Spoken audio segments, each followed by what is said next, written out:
I was here. I created those records here in New York. Yeah. You know? Correct me if I'm wrong. I think this is the birthplace of hip hop. I mean, yeah, that's what I thought. Say facts. Facts. So,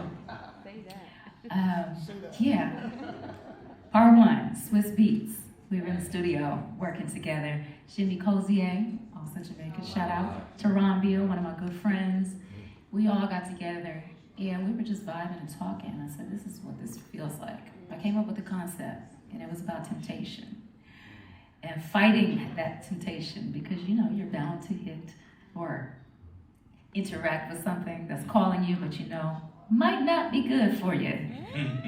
And you have to resist that with all your might. So I was seeing a different type of video in my mind. We said, nah, that's too serious, but it was learning how to say no to what's happening to your body as you're coming of age, but also picking up on game and that slick talk in these streets out here when it comes to courtship, being courted.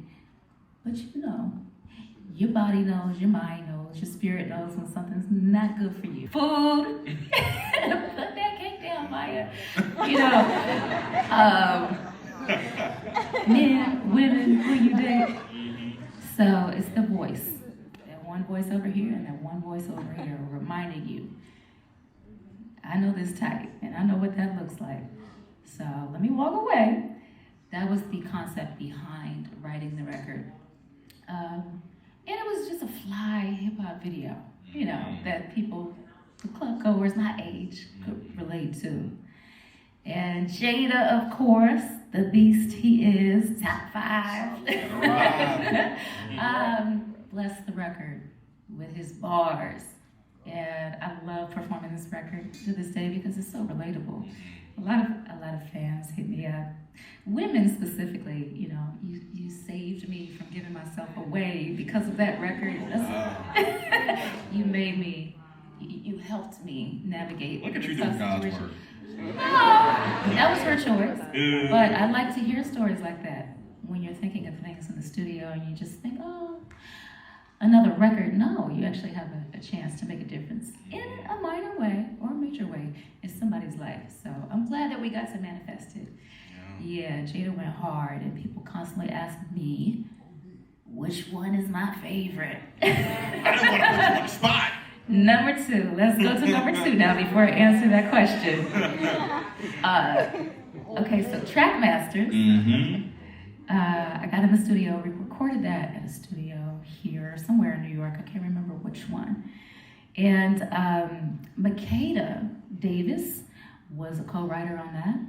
And she laid the foundation and groundwork on that melody.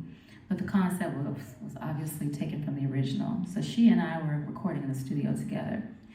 And then the feature came later from JC. And they played it. They were like, let's shoot the video. When are you guys both going to be in LA? We shot that in Malibu, 6 hours total. And it belongs to the Backstage album. DJ Clue, I just saw him like a week and a half ago at Howard Homecoming's kickoff in DC. He stopped through an event I was doing. So, great connect. And which one is my favorite? So, in the clubs, both records go hard, but the remix, of course, is something that I perform for the crowds that want to party. Live band, that original, because it has like a bossa nova type of rhythm to it and syncopation. That's the one for the